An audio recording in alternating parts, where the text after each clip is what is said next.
aí nós vamos pegar o Evangelho de São Lucas, capítulo 24. Lucas, capítulo 24, do versículo 13 ao 35. Lucas, capítulo 24, do versículo 13 ao 35. Em João também fala dos discípulos de Emaús, né? Mas a gente vai seguir Lucas, que é a liturgia de hoje. E em Lucas, nessa leitura dos discípulos de Emaús, nós vamos encontrar essa narrativa interessante. Logo após a ressurreição do Senhor, acontece então esse fato aqui narrado aqui. Acompanhe comigo. Versículo 13 do capítulo 24 de Lucas em diante. Diz assim: nesse mesmo dia, 2 discípulos caminhavam para uma aldeia chamada Emaús, distante de Jerusalém, aproximadamente 60 estádios. Eles iam conversando, iam falando um com o outro de tudo o que tinha acontecido. Ora, Jesus tinha acabado de sofrer, tinha sido pregado na cruz, tinha morrido, tinha sido colocado no túmulo, e eles tinham presenciado todo este acontecimento. Então, sobre o que os discípulos estavam conversando no caminho de Emaús? Eles estavam conversando sobre essas coisas. Eles estavam dizendo: mas como é que pode? Até uns dias atrás ele estava com a gente. Jesus estava fazendo milagres, Jesus estava pregando a boa nova, Jesus estava conosco. De repente Jesus foi preso, de repente Jesus foi condenado, açoitado, pregado numa cruz, e agora o nosso mestre está morto. Olha a situação do coração dos discípulos naquele momento. Era sobre isso que eles estavam conversando. Eles estavam dizendo: como é que pode? O que nós vamos fazer agora daqui para frente? Como é que vai ser agora? O mestre não está mais conosco.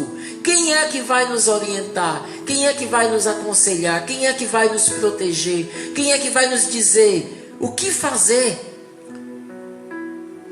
E um dizia para o outro: você lembra quando Jesus falava assim daquelas coisas e tal, e fazia aquelas coisas assim? Ai, como era bom estar com ele. Mas e agora? Eles estavam, queridos, tal qual aquelas pessoas, nós, quando perdemos alguém, né? Alguém que nós amamos muito, alguém da nossa família, e aí nós ficamos: puxa vida, mas fulano, eu estou lembrando da voz do fulano, como é que ele falava, essa maneira dele fazer, esse jeitinho dele e tal. E aí a gente fica com aquela saudade da pessoa e vai lembrando de como era a pessoa. E a gente fica lembrando do que ela fazia, da maneira que ela falava, da roupa que ela usava, de todas as coisas. Então, o que estava acontecendo no coração dos 2 discípulos que estavam no caminho de Emaús, caminhando na direção da cidade de Emaús, o que estava acontecendo naquele momento no coração deles era uma profunda angústia, saudade, porque o mestre não estava mais com eles, não estava mais presente. Eles tinham presenciado Jesus morto na cruz, retirado da cruz e colocado dentro do túmulo. Até aí eles tinham visto. Então, no coração deles, o sentimento que havia naquele momento era de derrota. O nosso mestre foi vencido, o nosso mestre morreu, o nosso mestre está morto. O que é que nós vamos fazer agora? Eles estavam sem esperança. Se a gente quiser resumir esse momento, esse sentimento no coração dos discípulos de Emaús, nós poderíamos resumir nesta palavra: eles estavam sem esperança de nada. A gente não sabe mais o que vai ser daqui para frente. Então foi diante dessa situação, foi nesse sentimento no coração deles que acontece isso aqui. Vamos lá. Versículo 14. Eles iam falando um com o outro de tudo que tinha se passado, de todas essas coisas. Enquanto eles estavam conversando e contando essas coisas entre si, Jesus aproxima-se deles e começa a caminhar com eles. Olha que legal. Eles estão numa estrada caminhando, falando de Jesus, de todos os acontecimentos da sua morte e tudo mais. De repente, uma pessoa se aproxima da estrada, entra na estrada, se aproxima deles, sauda, né? Bom dia, boa tarde, a maneira que os judeus saudavam, shalom. E ele começa a caminhar com ele. Vocês estão indo para onde? Estou indo para Emaús. Ah, eu também vou. E aí começa a caminhar. Agora são 3, os 2 discípulos e Jesus com eles. E aí, Jesus começa a caminhar com eles. Jesus pergunta, né? Do que vocês estão falando? Vamos continuar aqui no versículo 16. Mas os olhos deles estavam como que fechados e não reconheceram Jesus. Jesus entra na estrada, começa a caminhar com eles, mas eles não percebem que é Jesus que chegou ali. E eles continuam conversando. Perguntou-lhes então: de que estáis falando pelo caminho? E por que vocês estão tão tristes? Jesus perguntou para eles. E aí no versículo 18, um deles, chamado Cleofas, responde-lhe: por acaso tu és o único aqui em Jerusalém que não sabe o que aconteceu nesses últimos dias? Perguntou-lhe ele: o que foi que aconteceu? Olha só Jesus nesse momento nessa conversa com os discípulos. O que foi que aconteceu? E eles disseram: foi a respeito de Jesus de Nazaré. Tu não sabes quem é? Ele era um profeta poderoso em obras e palavras, diante de Deus e diante de todo o povo. Os nossos sumos sacerdotes e os nossos magistrados o entregaram para ser condenado à morte e o crucificaram. Nós esperávamos que ele fosse quem haveria de restaurar Israel. E agora, além de tudo isso, é hoje o 3º dia que essas coisas sucederam. É verdade que algumas mulheres dentre nós nos falaram. Elas foram ao sepulcro antes do nascer do sol, e não tendo achado o corpo de Jesus, voltaram dizendo que tinham tido uma visão de anjos, os quais lhes asseguravam que ele, Jesus, estava vivo. Alguns dos nossos foram até o sepulcro e acharam-no assim como as mulheres haviam dito, mas ele mesmo não viram. Olha só, os discípulos começam a contar toda a história para Jesus, sem perceber que é Jesus. E aí eles vão dizendo, né, tudo o que tinha acontecido. Será que tu não sabe? Tu é o único que não sabe aqui? Jesus, o mestre poderoso, que fazia milagres, que pregava, os nossos sumos sacerdotes e magistrados o entregaram à morte, e agora ele morreu. Tudo bem? Algumas mulheres disseram que foram até o túmulo e não encontraram mais o corpo dele lá. Possivelmente alguém tirou o corpo de Jesus do túmulo. Até os nossos também, os outros discípulos também foram lá e conferiram o que as mulheres disseram, e é verdade. O corpo dele não está lá, mas ninguém viu Jesus. Foi isso que eles disseram para o Senhor. Ninguém sabe onde é que ele está, ninguém sabe cadê o corpo dele. Até então, os discípulos de Emaús tinham a plena convicção de que Jesus estava morto e de que não tinha mais o que fazer. Que toda aquela alegria que havia convivido com Jesus durante anos e anos, agora acabou tudo. E aí eles estão nessa conversa. No versículo 25, então, Jesus lhes diz: ó gente sem inteligência. E aí Jesus começa agora a abrir os olhos dos discípulos. Ele começa a dizer: ó gente sem inteligência, como vocês são lentos, tardos de coração, para acreditarem em tudo o que anunciaram os profetas. Porventura não era necessário que Cristo sofresse essas coisas e assim entrasse na glória? Jesus aqui ainda não está dizendo que ele é o Cristo. Ele está dizendo o seguinte: isso aí que vocês estão falando, os profetas não falaram o que ia acontecer? Porventura isso daí não já estava anunciado? Vocês não entenderam ainda, vocês são tão lentos para entender as coisas. E aí ele continua, versículo 27. E começando por Moisés, percorrendo todos os profetas, eles explicavam-lhe o que dele achava dito em todas as escrituras. Versículo 28, aproximaram-se da aldeia para onde iam, e ele fez com que se quisesse passar adiante. Então Jesus deu a entender a eles que ia continuar, que não ia entrar em Emaús. Mas eles forçaram-no a parar e disseram para Jesus: fica conosco, Senhor, já está tarde, já declina o dia. Então Jesus entrou com eles. Aconteceu que, estando sentado juntamente na mesa, o que Jesus fez? Olha a sabedoria do Senhor. Ele tomou o pão, abençoou, partiu e o serviu. Então, naquela hora em que Jesus fez este ato, que foi aquele ato lá na Santa Ceia, aonde Jesus disse: todas as vezes que vocês fizerem isto que eu estou fazendo agora, lembrem-se de mim.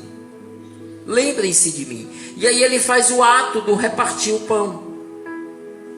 Versículo 31. Nesse momento, lhes abriram os olhos, e aí eles reconhecem Jesus. Mas na hora em que eles reconheceram Jesus, Jesus então desaparece diante deles. E diziam então um para o outro: o nosso coração não estava ardendo como que em brasa, no momento em que no caminho ele nos falava e nos explicava sobre as Escrituras?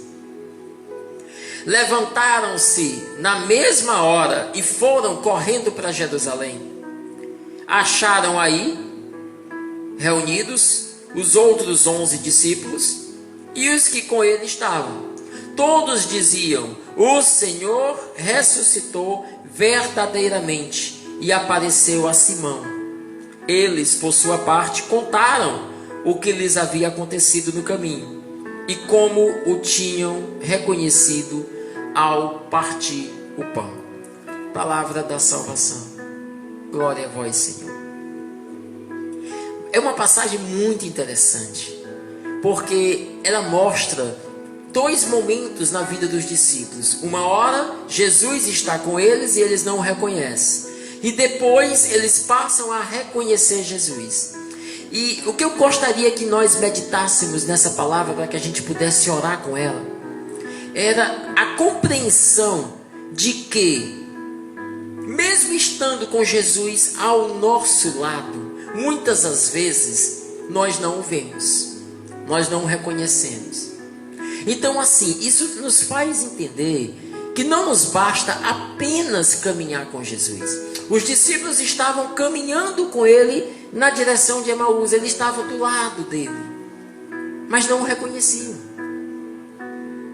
Quando é que os discípulos foram reconhecer Jesus? No momento aonde Jesus faz o partir do pão, no momento da intimidade.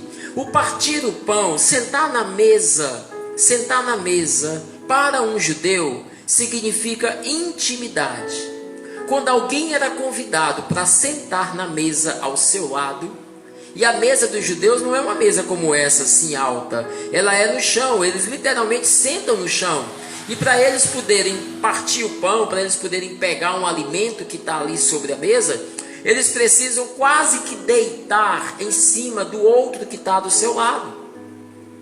Então, por isso que o momento da refeição para o judeu é algo muito íntimo, é algo muito próximo. Não é com um estranho que se faz isso. Então, o partir do pão significa para nós aqui intimidade. Intimidade. E aí você já deve ter entendido essa palavra. Quando é que eu vejo Jesus? Quando é que eu o reconheço? Quando é que eu verdadeiramente caminho com Ele? É quando eu gero intimidade com Ele. Muitas pessoas caminham numa caminhada, no grupo de oração, no ministério, numa pastoral, no movimento, no trabalho, numa missão, seja lá onde for. Muita gente caminha com Jesus. Mas nem todos veem Jesus. Nem todos estão com Ele verdadeiramente. Porque nem todos promovem essa intimidade com Ele. Então, essa palavra, ela vem exatamente nos fazer compreender que a intimidade é o essencial para caminharmos com o Senhor. E a intimidade, ela é gerada através de diversas ações de espiritualidade. Aqui o partir do pão, que para nós é a Eucaristia, a Santa Missa, é uma dessas ações de intimidade. Então, pela Eucaristia, pela Santa Missa, eu encontro intimidade com Deus. Mas também pela adoração eu encontro intimidade. Também por um momento de oração pessoal como esse que nós estamos agora aqui, nós encontramos intimidade com Jesus. Também no momento concreto de uma obra de caridade, prática verdadeira de amor com o meu próximo, ali eu também encontro intimidade com o Senhor. Então há diversos momentos aonde eu sou levado por uma prática espiritual a uma intimidade com Deus. E é nessa hora que eu o vejo. É nessa hora que o Senhor se revela para mim. E quanto mais eu o vejo, quanto mais Ele se revela para mim, mais eu o conheço. E quanto mais eu o conheço, melhor eu posso falar dele para as pessoas. Melhor eu posso servi-lo dentro da igreja. Então, o meu serviço, a minha missão, ela deve ser completamente recheada dessa intimidade com o Senhor. Trabalhar para Jesus, trabalhar para o Senhor na sua igreja, servi-lo, sem o conhecê-lo na intimidade, acaba que se transformando em um serviço, em um trabalho, apenas de atos, apenas de um monte de serviços, de trabalhos, mas sem um abrasar, como diz aqui a palavra. Nossos corações não estão abrasados. Como falar de alguém que eu não conheço plenamente, que eu não tenho intimidade? Por isso, nós somos convidados a primeiramente conhecermos o Senhor, ao enxergarmos, a estarmos com Ele, para depois falarmos dele, para depois servirmos a Ele. Porque o Senhor não nos chama de servos, o Senhor nos chama de amigos. Nós não temos um patrão, um Senhor pela qual nós o servimos e nunca sequer vimos o nosso patrão. Tantas empresas enormes aí, existem multinacionais, empresas grandes, com muitos funcionários espalhados pelo país ou talvez até pelo mundo inteiro. E tem tantos funcionários que trabalham naquela empresa, trabalham para aquele presidente daquela empresa, trabalham para ele, servem a ele, mas nunca o viram na vida. Não é dessa maneira que o Senhor nos quer, como funcionários que trabalham na sua obra, mas que nunca viram o patrão, que nunca viram o Senhor. Jesus não nos chama de servos, de funcionários, Ele nos chama de amigos. Então o que o Senhor nos quer é proximidade. Ele quer que nós estejamos pertinho do seu coração, que nós o conhecemos, que nós saibamos quem é o nosso Senhor, e que nós, assim, conhecendo e conhecendo-o plenamente, possamos dele falar para as pessoas em profundidade de conhecimento. Então que essa palavra de Deus hoje nos faça compreender que a intimidade, ela é necessária para que as nossas esperanças possam voltar a ser presente em nossos corações. Quantas pessoas, os discípulos estavam tristes aqui, e Jesus diz assim: por que essa tristeza? Vocês estão sem esperança, vocês estão tão tristes. Ah, porque Jesus morreu e tal, e não sei o que. Filho, para a gente fechar essa meditação, só vive triste, só vive sem esperança, principalmente nós que somos de caminhada. Eu sou de caminhada, eu caminho. Se há tristeza no meu coração, se há depressão, se há ausência de alegria, é porque eu estou caminhando com Jesus, mas eu não estou reconhecendo Ele, eu não estou vendo Ele. É necessário que eu tenha intimidade com Ele, diária. É necessário que, talvez até cheio de problemas, de dificuldades, eu me aproxime dEle, como numa oração como essa agora. Olhe para Ele e Ele me encha com a sua presença, reparta o pão na minha alma, e eu possa dizer: és tu, Senhor, és tu que estás aqui. Dizer como os discípulos: fica conosco, fica comigo, Senhor, porque o dia já se vai, a tarde já declina, não vai embora, fica comigo na minha alma.